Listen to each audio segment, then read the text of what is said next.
ឥឡូវបាទជំរាបសួរឥឡូវចូលមករៀនទី60ហើយបើអានពាក្យទៅខុសនោះសូមបងប្អូនមេត្តាអភ័យទោសទុកជាមុនផងចុះបាទហើយ MCQ ម៉ាត់អត្រាអាហារត្រឹមត្រូវអានេះម៉ាត់អ៊ីតដាម៉ាត់អ៊ីដាវាល្អណាស់ហើយម៉ាត់អប់ដានេះដាមិនល្អទេហើយម៉ែបដានេះហិលហើយថាម៉ាដាអាថាលដាផ្អែមហើយចាដាហ្នឹងវាថាប្រៃស៊ីងខប់ដាសាបហើយស៊ីដានេះសរសេរជូចាត់នេះសរសេរស៊ីដានេះជូបាទអាម្ដងទៀតហើយខុសត្រូវសូមមេត្តាអភ័យទោសម៉ាត់អ៊ីដាវាល្អណាស់ម៉ាត់អប់ដាហ្នឹងមិនល្អហើយម៉ែបដាហ្នឹងហិលហើយថាដាហ្នឹងផ្អែម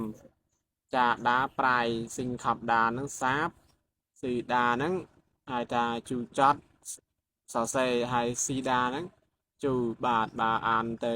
មិនត្រូវអក្ខរាវិរុទ្ធសូមបងប្អូនមេត្តាអភ័យទោសគ្រាន់តែចេះរំលឹកពាក្យទេបងប្អូនសូមអរគុណច្រើន